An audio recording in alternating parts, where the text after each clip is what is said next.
there's just no better feeling than seeing your countries that have been long awaiting a moment like this finally having that moment and doing well. Welcome back to the World Cup recap, day 18 of the tournament. The change in pace from one day to another is insane. We go from 6 games in one day to now just 1. But luckily that one game just so happened to be my country playing its first ever knockout game of the World Cup. And without a doubt, let's get straight into that. The only knockout game of the day, South Africa against Canada, with the winner of this game being the first team to advance to the round of 16. We'll start with South Africa, who obviously came into this one after shocking everyone by beating South Korea on the last group game to secure their second spot of the group and at this game. While Canada, on the other hand, fell short of keeping their World Cup at home by falling 2-1 to Switzerland in a game where all they had to do was draw to keep their World Cup in Vancouver. They failed to do that, and now they have to travel to Los Angeles on a couple of days' notice to take on South Africa. Now for this game, Jesse Marsch kind of reverted back to the Canada lineup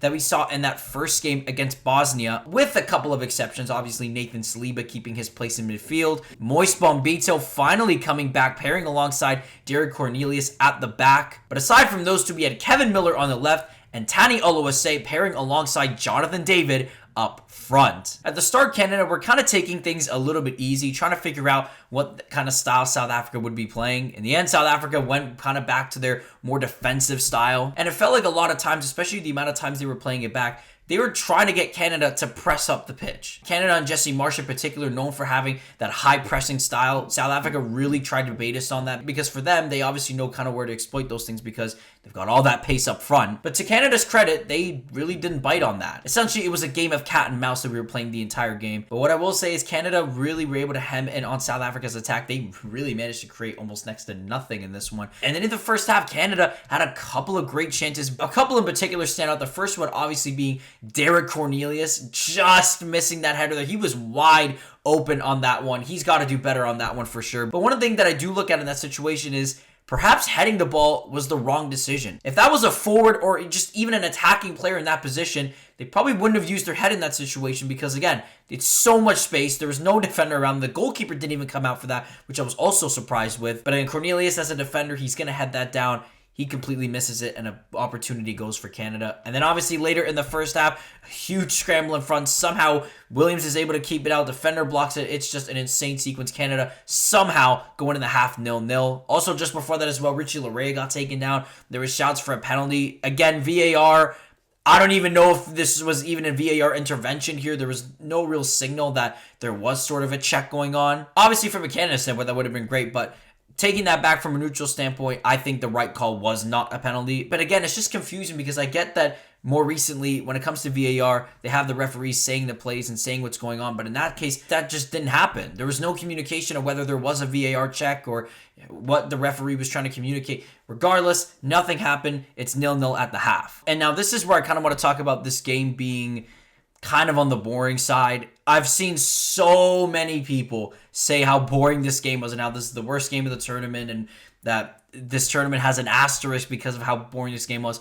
From the start of the second half all the way to kind of around when the likes of Alphonso Davies and Promise David were kind of subbed on, I can understand. Because, yeah, nothing really happened. In fact, that was where we saw the majority of occasions where South Africa were just holding on to the ball in their end, basically trying to bait Canada into pressing high up the pitch and leaving those gaps and spaces. Well, Canada, again, to their credit, they stuck to their game plan. They cut all that stuff out, and they just let South Africa just do their thing. And by do their thing, I mean they weren't really doing their thing because they just were not attacking in this one. But again, the game changers for Canada all came on around the 70th to 75th minute. We saw the likes of Jacob Schaffelberg and Promise David come in. I felt like Promise David should have gotten the start in this one, to be honest, over Tani Oluwase. He's been such a dynamic player for us in this tournament. He obviously assisted Kyle Aaron in the Bosnia game and scored a great goal in the Switzerland game to get us back within 1. I even said back in that last game, I felt like he should have been subbed on earlier in the game to make that impact. In this game, he probably came around the right time, but again, he probably should have had a case to start in this one. And then 5 minutes later, Canada finally got what we were all waiting for, and that is the introduction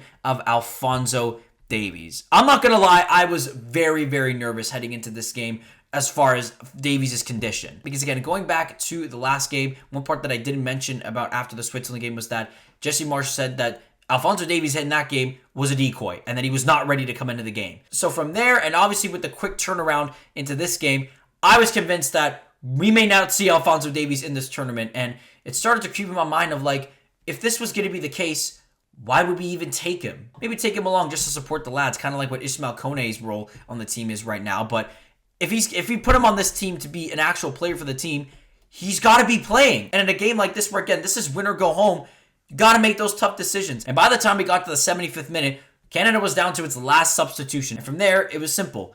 Alphonso plays or he doesn't play. And if he doesn't play, that's a big problem. Because with all due respect, we brought this guy in to be a player for this team, not a cheerleader. But alas, we finally got to see Davies in the game, and he was what really sparked things in those last couple of minutes for Canada. Not so much his performance itself. His performance itself was okay. You could really see kind of why Canada were holding back Davies for all this time. It's not so much the injury that he's obviously dealing with. Obviously, that's the big thing, but it's also just his fitness in general. It hasn't been great over the last 2 years. It all goes back, obviously, to that first injury that he had, which, by the way, happened in the very same stadium that Canada was playing in today. But alas, Canada's attacking play was really starting to ramp up in those last 10 minutes. But even then, it wasn't completely enough to really make you feel confident that we are going to get a goal at some point within the next 10 minutes. It really felt like this game could have easily gone the distance. I honestly had that kind of vision before the game that this is probably a game that goes extra time. Maybe we get an extra time winner, if not penalties, which I don't want to see penalties. Not yet. Not with one of my teams, at least, anyway. But once again, near the end of the game, Canada started to go a little bit more on the right-hand side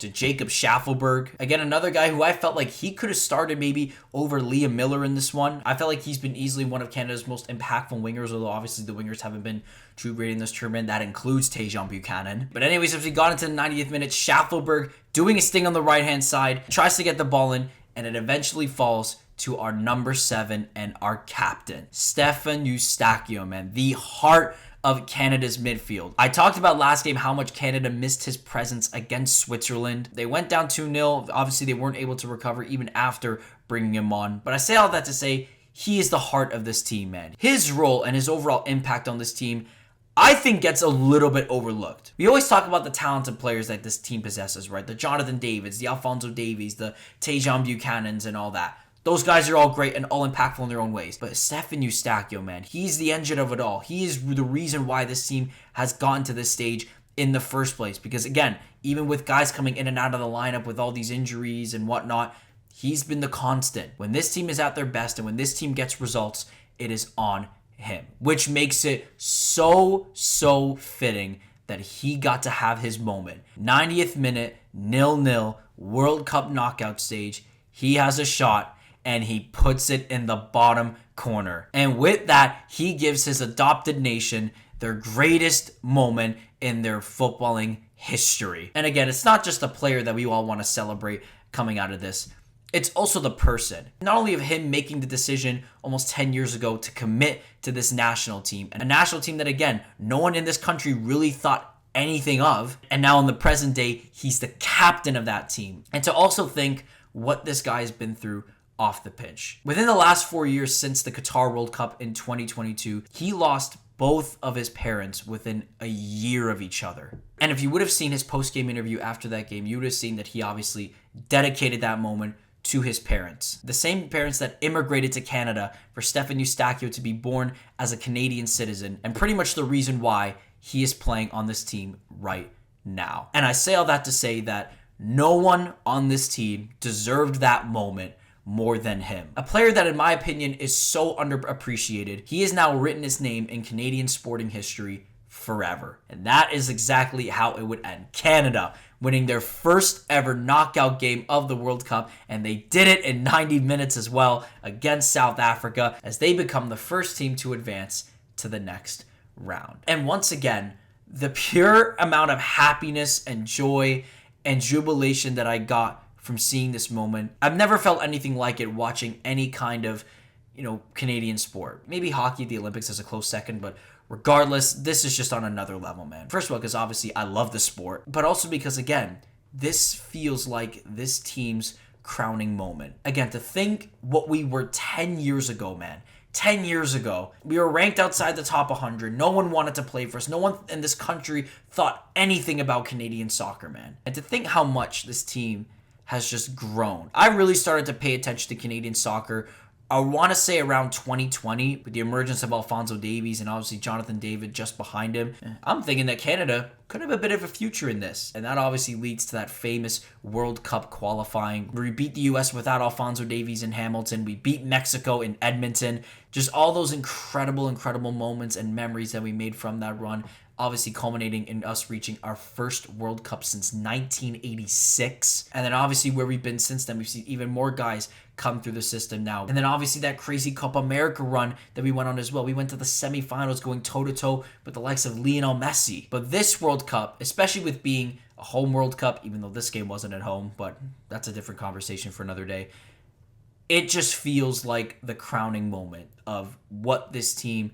has been through, how much this team has transformed, and what happens from here on out, I can't exactly tell you. But one thing I will tell you, and this was something that Jesse Marsch echoed after the game, is that the future of this sport was in this team's hands.